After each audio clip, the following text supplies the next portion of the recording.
Talking tea with Shee DC. I'm Miss Kee. I'm Princess Shee. And I'm Lena. Hey. Hello. Hey Welcome. guys. Hi. So today's topic is going to be Black dollars and how we spending our money in our not in our communities, but outside of our communities, patronizing businesses that really probably don't care about Black people. Not necessarily probably don't even care about us. I think they more so concerned with their own cultures and their own dollars in their particular culture. Yep. And I think that sometimes the Black dollars, it gets confusing because it's so many different people that have what we call Blackness, brownness, and it's cool to be Black these days. It's cool to be brown these days, and I think that if anybody has opportunity, they want to capitalize on it.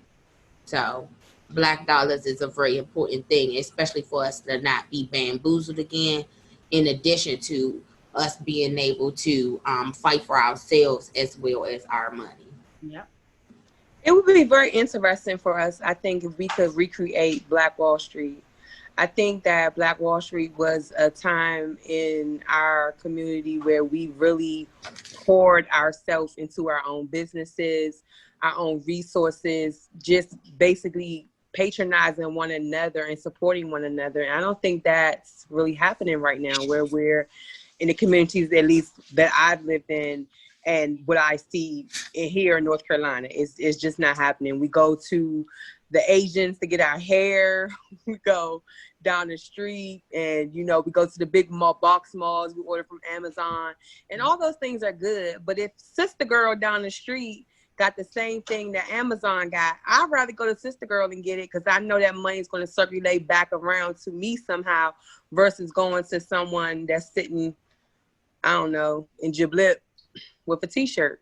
Well, the thing about that is, um, sometimes in our community, we may not take the research as depth as some other folks in their communities to produce a good quality product. So, for instance, I recently bought a Black-owned edge control, and from the ads that they were giving, um, the edge control supposed to last for a couple of days, and it's not supposed to move once you rub it in a certain type of way, and the edges stay laid for at least 3 days. And they even had a video of a young lady in the gym working out with this edge control on, and she gets done her workout and it's still laid, and so on and so on. Well, upon further research into the company and the actual customer's review, I've seen a customer say, "Well, I went for a jog this morning and it didn't stay. I rubbed it in like you told me to, this, that, and the third. For myself, the product didn't work as it said it would work. So it's like for me now, I'm like skeptical about buying into that type of product in our community, because again, you talked about all these benefits and all these things that will occur. And on top of that, it took almost 2 months for me to receive the product on top of that. Um, and so when I finally get the product and it ain't doing what you said what it's gonna do, I'm discouraged now from investing into my community, because again, as you said, well, disclaimer, if you do this, that, and the third, or if you do it this way, then you may not yield the result as if you did it this way. No, you said your product, you lay it on there, you rub it, and it dries, and my edges finna lay down for at least 3 days. I can't even get it to lay down for 3 hours. Well, I understand what you're saying, but I think that a lot of times with those particular situations, the problem that I have is that I don't think we give our people enough slack. And the reason why I say that is because if we saw big sexy hair on TV and they advertising this, age control and all of those same things happen, you're probably not going to say it's because they was white or black. You just probably going to say it was a terrible product. But when we end up going to a black company and getting a product that is produced by black people, we tend to a lot of the time we have these higher expectations placed on those counterparts versus anybody else that particularly makes something. And when I say that, I mean anybody else that particularly makes something. So I think it becomes very difficult for the consumer to then begin to trusting all products, because all of them not going to be made equally. But that's equivalent to all products. It's not just black products that do that, right? I don't think. I agree with that. It was supposed to even. I wouldn't say that they wouldn't go as far as to figure out who produces the product and then go off, basis of that, because I've actually seen posts where they talk about whole blends, for instance, is made by a white person. All these products that whole blends. Oh, I don't know what that is. The whole blends, the shampoo and conditioner that you use in the brown bottle, the Dollar General. Cold blends? Whole blends. Yes. Whole WHOLE blends. Yeah. By Garnier? Yeah. Oh, okay. I'm like, oh yeah, I bought those on sale. I don't like that product. But anyway, go ahead. Right. But for instance, so when you see the marketing for that particular product, they use black faces. But the product is made by a Caucasian person who may not have all the particular knowledge to be able to take care of a black person's hair. So is Carol's daughter. Carol's daughter is made to go after African Americans. Carol's daughter is not an African American. She's a white woman that owns that product. Yeah. So again, that came out on Facebook in the post. Let me ask y'all this though. Was she always the owner though? Yes. Because I think that there have been situations, and again, I haven't been privy to all of it for a while because I haven't, been in that particular looking for products and stuff like that, right?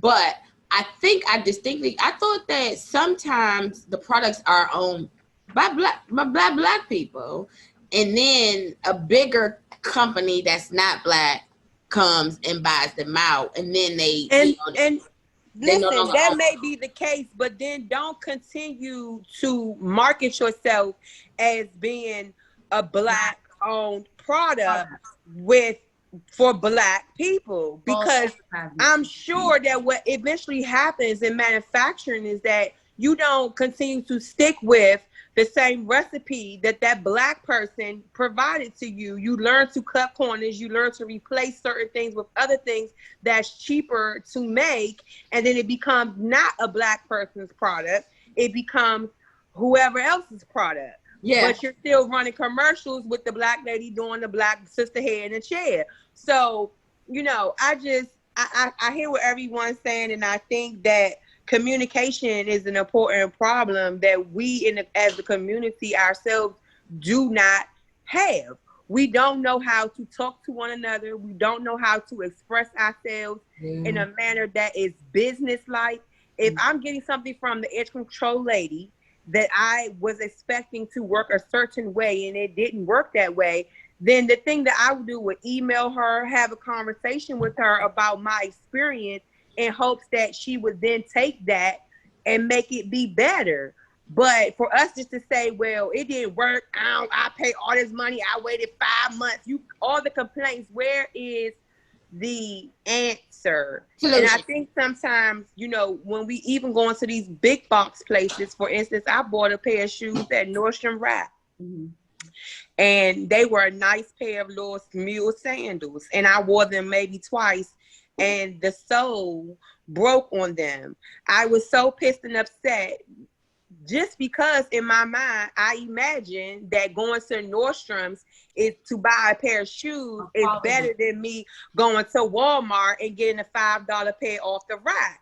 So my expectations for a $40 pair of sandals that I bought versus a $5 thing was very different, but I got the same result. So my thing was, I want to take these shoes back, even though I've worn them, because I want them to know that they sold me something that does not live up to the customer's expectation and what they base their whole business on.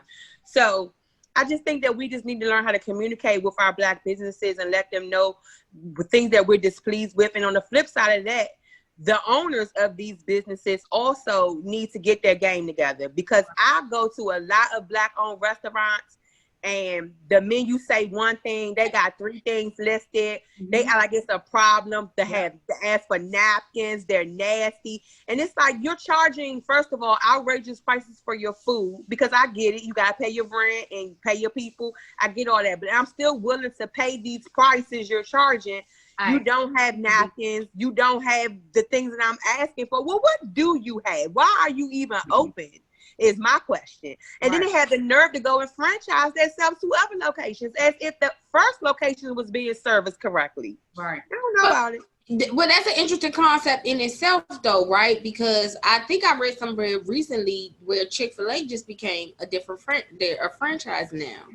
And you can tell the difference already.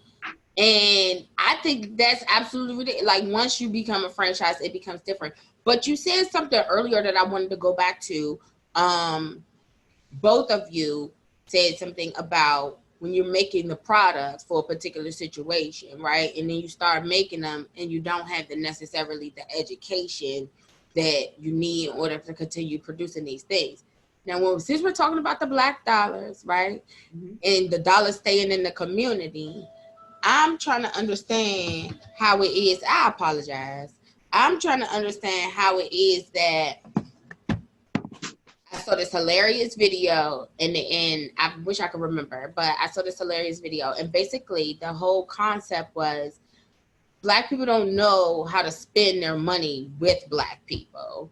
And because they're not doing their due diligence as the owners, like you said, as the original people of the corporation, organization, or whatever have you. So in order for it to effectively work and for our dollars to real life stay with us, we have to know who we're shopping with. Right. That means that those seeds that you get for your garden need to come from Black people. That means your soil that you get in for your garden needs to come from Black people. That means that your farmers are supposed to be Black people.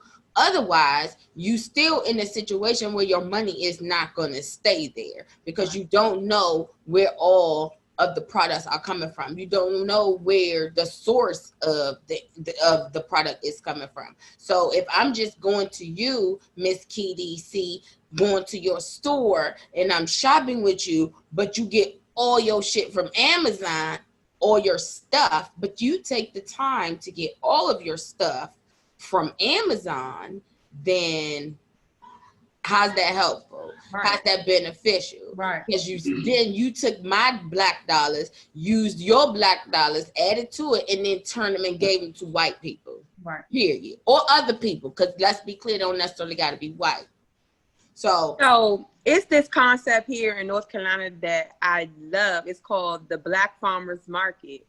And what it is that all the Black farmers that want to participate, they can come to the market and they have certain shopping days that is just for us. And we go out and we can buy fresh vegetables, oils, anything you could think of that Black people make, we get to go and buy. And I think it's so cool because you could actually talk to the farmers, talk to the business owners, and understand how they make their product, what goes into their product, you know, the reason why it's priced that way. And they have no problem like explaining things to you. It's this lady that makes the nicest candles. I swear they're like the bomb candles. They're soy candles, which I love also. And she puts them in these little cute glasses, like, here it is, like this, like a wine glass, and it says, "This is it Friday yet?" And they're really cute. But she charges like maybe $15 for that candle. But I don't mind spending the $15 because that candle I've had for almost 3 months. And I promise you, I burn it nearly every other day. It burns way longer, it smells good, and it's cute. You know, and I don't mind paying the money because she has great customer service. Quality. She lets me know what she's putting in her product, how she gets it here, how she manufactures. And I have no problem supporting that all the way, 100%. Now, like you said, I'm gonna play off what you just said right there, actually. So I take it back to the same the edge control lady. Like you said, I thought about what you said. That is a good idea. I mean, a good way to get your point across as far as personally emailing, right?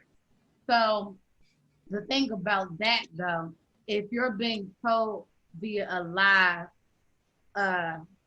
video that you guys are overloading the emails, and then when the people are commenting, now they're saying, so you saying they're overloading the emails, gosh, that's cut off. Now the only way they can really get to you now is when you're actually live and they typing in a comment. Oh, so now instead of her having the people actually utilize that time to check the emails of the people that's complaining under the live, she had those people delete those comments. So for me, you know, then I go and see that now she's in a $1 million, she's $1 million Black business owner now. But is she really? But no, but well, that's what she said. She hit $1 million off her product. It's been 3 years. This is what she said. But you have so many complaints about your product. Like, you're $1 million business owner of people who complained about your product, and you decided to not reach out back to them, but to delete their comment as if it don't exist. let me tell you something, a little something about like what I noticed. Well, in a situation like that, particularly, if you have 20 people that purchase your product, and 5 of those 20 people are dissatisfied, and you delete those 5 people, and you still have those 15, you still became a millionaire. That part literally didn't change. Right. You still became the millionaire that you became. And here's something else that I learned just recently from a couple of millionaires. Well, you can earn $1 million in your business. That does not mean that you made $1 million in your business. That does not mean that you kept $1 million in your business. And that also doesn't mean that you reinvested $1 million in your business. However, what I can tell you is that I do honestly believe that if you are trying to sell something and your goal is to reach $1 million, I absolutely believe that you can do it. I absolutely believe that it's very, very much accomplishable. Is it maintainable and you provide horrible customer service? And that depends. Popeyes is still in business and they provide horrible customer service, okay? McDonald's is still in business, and any McDonald's that you go to, they have horrible customer service. Chick-fil-A is a great customer service place. They are franchised now. Who knows what that service finna be like? I tell you, Maryland Avenue, they not so much, how may I serve you, and have a like they ain't with the shit. Let me tell you, listen. So I'm just saying, service at Chick-fil-A, they make me feel like that I deserve to have these Whenever you chicken find. tenders, nuggets, and sandwich or salad. Okay. I mean, down here in the South, and I'm just gonna tell you, I've lived up DC my whole entire life up until the last 3 years. And I promise you that the difference in customer service there and here is very, very different. People here actually take the time to, make sure that you're happy with what you got. People walk around the restaurants 3, 4, 5 times to ask you, did you like the food? If you didn't like the food, they want to help you find something else that you could like, even though you're totally like disgusted with it and probably don't want anything else. But just the fact that you're trying to appease me and make me feel better about my experience means a lot to a consumer. You feel like you don't mind paying the bill, even if you weren't happy with the food, because everybody doesn't cook the way that you would cook your food. And I get it. But when I go to places where, they don't speak English, that's annoying to me. McDonald's has a high population of Spanish speaking people? Yes. Okay. Yes, working for them that don't speak English. They barely understand what I'm saying. My order is always wrong. And then when it's brought to their attention, it's like an attitude as if I'm asking them to pull out a nugget out their pocket. So they got good workers, because you got to really think about it. Most of the videos that hit the internet about McDonald's is Black employees fighting behind the counter, throwing shit, acting the food, doing wild shit with the food, on the phone, doing just wild shit in videos. So the Spanish speaking people got a lot of people in their house that they trying to feed off the check. And so they finna go to work and be about their business. That's the thing. but they're still nasty I don't too. necessarily agree with that. And the reason why I don't agree with that is because if you going to work and you got a whole lot of people in your house and you trying to feed them, I'm literally paying you. So don't treat me messed up.